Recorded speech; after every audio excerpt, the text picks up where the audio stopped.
Hi, I'm Bianca Castro here with your connection and a look at what's happening in North Texas. Rain chances again in the forecast as neighborhoods try to recover from flooding over the weekend. The areas at risk for severe weather coming right up. And the letter written by a fourth grader more than a decade ago is now going viral. That inspiring stories ahead. But first, let's get a check on the weather with meteorologist Samantha Davies to tell us some more about the potential for rain in parts of the Metroplex. There is a low chance for a thunderstorm to develop in North Texas this afternoon, and if a storm does develop, it could reach severe limits, with the main threats today being the potential for hail and high winds. It's a level 1 threat in the Dallas-Fort Worth area, a level 2 threat if you're to the south and east. We also had quite a bit of rain this past weekend, especially on Sunday. So with waterlogged areas already in place to the southeast, if a thunderstorm develops where it's more likely, we could get some heavy rain, and that could aggravate the flooding situation. Flood watches are up until 7 p.m. this evening. Not everyone gets a thunderstorm, but everyone feels warm temperatures today. We're looking at afternoon highs in the low 80s area-wide. Tonight, skies will clear and temperatures will be quite pleasant. We'll see those low temperatures drop into the low and mid-60s in Dallas-Fort Worth, upper 50s to the north and west. So a 30% chance for a thunderstorm today, then dry weather as we head towards the middle of this week. It's also going to be warmer with highs well into the 80s on Tuesday and Wednesday. Some big changes are coming to a cancer support group that affects thousands of North Texans. Budget cuts are forcing Cancer Support Community North Texas to shut down its clubhouse in Tarrant and Collin counties by the end of this year. For 20 years, CSCNT has offered cancer patients a place to go for social and emotional support, and last year alone recorded 6,400 visits to its 3 locations.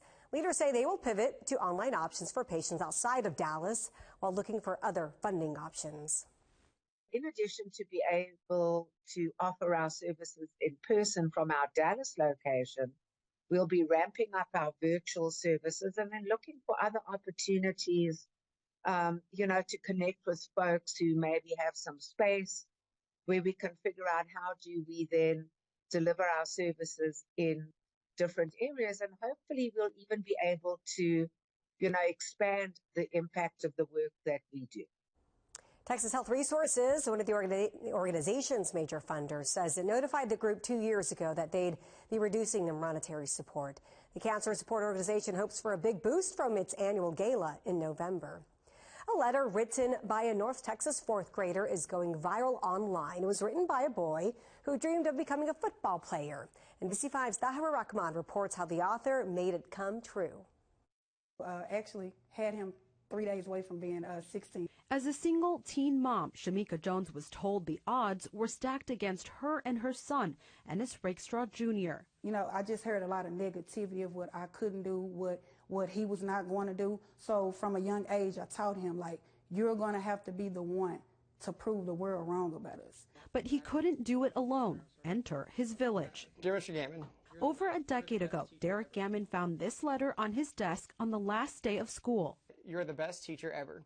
You always have and have had my back, and you give me confidence. Gammon was Rakestraw's 4th grade teacher at Duncanville ISD. It really was the piece that you give me confidence. That's something I think teachers, we want to instill in all of our kids. A confidence evident from this line.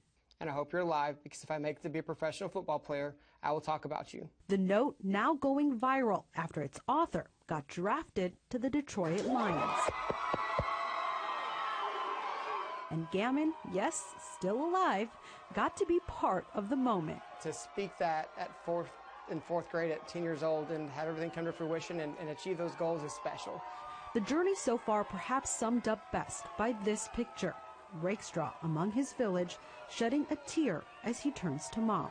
Something in my heart knew that he was going to be special. I just knew it, and all that he had gone through. An emotional moment for her, too. I just couldn't see God forsaking him at that moment. So I'm trying not to get emotional, sorry. Jones wants others to be inspired by the now viral letter and their family story. I got a replica of the Duncanville jersey. I'm a super fan of my kids.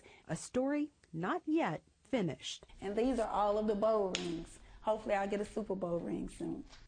Tahira Rahman, NBC5.